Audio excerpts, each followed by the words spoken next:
In this lesson, we're going to see how to hijack a password that someone has stored in their browser and see how to reveal that password in plain text. So let's switch over to Firefox or to Chrome, any desktop browser. Firefox and Chrome are great for this because they allow us to use the inspect element or inspect option when we right click or control click on an element on the screen. So I've got a few login pages here, and unfortunately most of us do this at some point. We have the web page remember our password. You get that handy little pop-up after you log in that says, would you like Firefox or would you like Chrome to remember this password? And it is handy not to have to enter a password every time. Unfortunately, if you ever do this on a machine that has public access, like a computer at a library, a computer at an internet cafe, a computer at work or at school, you can leave your password susceptible to this kind of hijacking. We're going to see how to reveal passwords in both Firefox and Chrome, but you can do this in any browser. There are tools that will let you do this in any browser, but we're going to use just the browser itself to display those hijacked passwords. This doesn't take very much experience, very much ability, very many skills at all. So you're going to see why it's so important not to store your passwords in computers where you don't have complete control over the machine. And remember, you almost never have complete control of your machine. If you walk away from your computer at Starbucks and leave it on the desktop, on the table there, someone can walk up and do this attack just as easily as we're about to show it. So always protect the physical access. We're all the way back to section 1. Physical access is total access. If somebody has access to your workstation, at work, at home, at school, they have access to your passwords if you store them in your browser. That doesn't mean you can never use this feature, but you just need to be aware that any password you do choose to store in the browser is susceptible to this kind of hijacking attempt. So I have a few websites up here. Facebook is a good first one to start since we've used it for the phishing email example. Our user Fred Flintstone has entered his username and his password, and he's told the browser to remember that password. Well, all we have to do on either Chrome or newer installations of Firefox, we don't even have to have any special tools installed to make this attack work. We just right-click on the password field itself, or control-click if we're on a Mac computer, and come down to the Inspect option. Now notice we are on the real Facebook page. This is secure. My password is stored in my browser though, and I've just typed it in from the keyboard.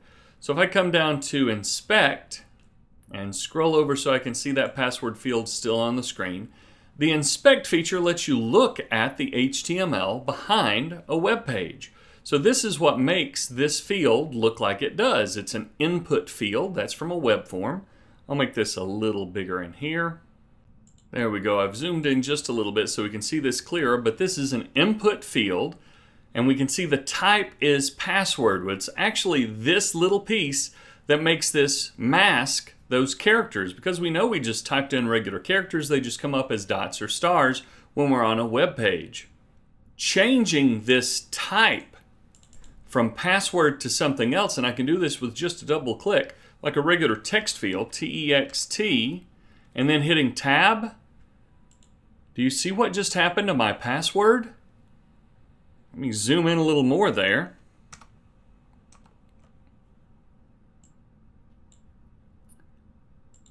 You mean just by changing one little thing in the HTML behind this page, I made my password clear text?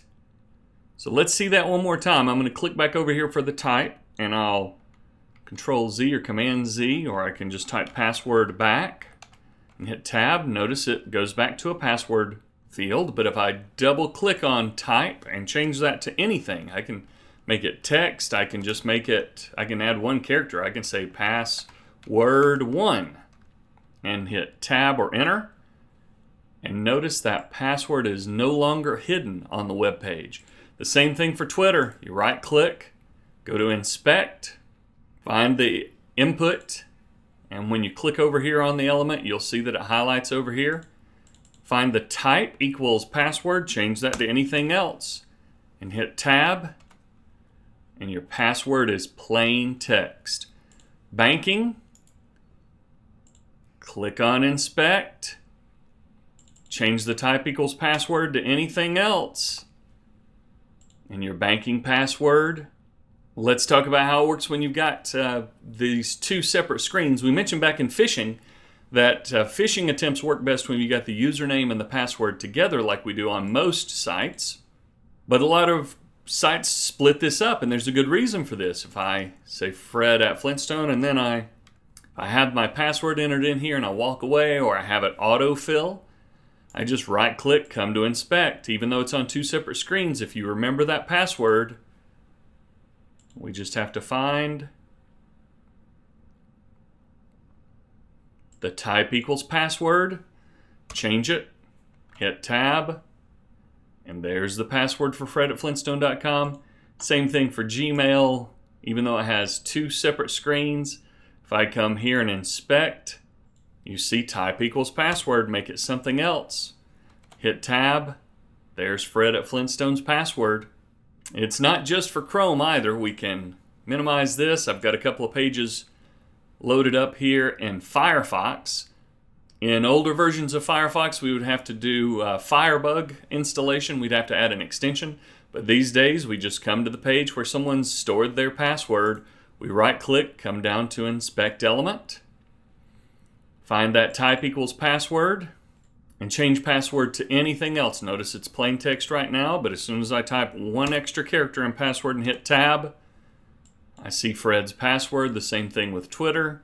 Right-click or command-click, Inspect Element, find where it says password, change that type equals password to anything else, tab, and your passwords have been hijacked. So be very careful. If you ever have your browser remember passwords, just know that if anyone has access to that computer, they have complete access to your passwords.